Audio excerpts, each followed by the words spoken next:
18 अप्रैल 1930 British हुकूमत के साए में दबा हुआ एक शहर चटगांव। चारों ओर सन्नाटा था, लेकिन इस सन्नाटे के भीतर एक क्रांति पल रही थी। ये कहानी है उस रात की जब कुछ युवाओं ने ब्रिटिश साम्राज्य की नींव हिला दी। एक छोटे से कमरे में कुछ नौजवान बैठे थे। टेबल पर चटगांव का हाथ से बना नक्शा फैला हुआ था। आंखों में आग थी और दिलों में तूफान। उनके सामने खड़े थे सूर्य सेन, जिन्हें लोग प्यार से मास्टर दा कहते थे। उन्होंने धीमी लेकिन दृढ़ आवाज में कहा, आज रात हम सिर्फ हथियार नहीं लूटेंगे, हम अंग्रेजों को ये संदेश देंगे कि भारत अब जाग चुका है। करीब 60 से अधिक युवा क्रांतिकारी दो दलों में बंटकर निकल पड़े।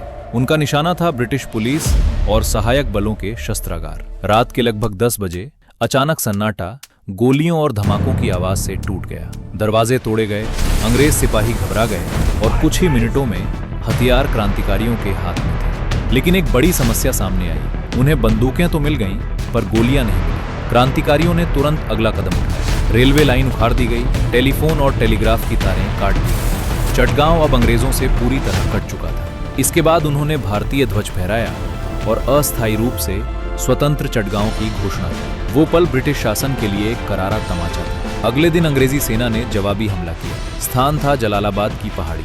चारों ओर गोलियों की बारिश हो रही थी, धुआं फैल गया था, चीखें गूंज रही थी।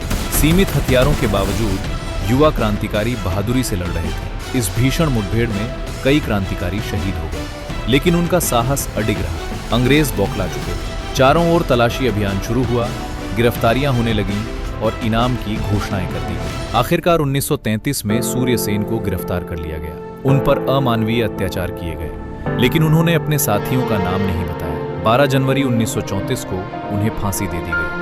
लेकिन क्या सच में किसी क्रांति को फांसी दी जा सकती है? चटगांव शस्त्रागार लूट सिर्फ एक हमला नहीं था, ये एक संदेश था कि भारत का युवा अब डरने वाला नहीं है। भले ही ये अभियान पूरी तरह सफल न रहा हो, लेकिन इसने पूरे देश में क्रांति की चिंगारी फैला दी। जब भी इतिहास के पन्ने पलटे जाएंगे, चटगांव की वो रात हमेशा याद रखी जाएगी, क्योंकि उस रात कुछ नौजवानों ने डर को हराकर आजादी को आवाज दी थी। वंदे मातरम।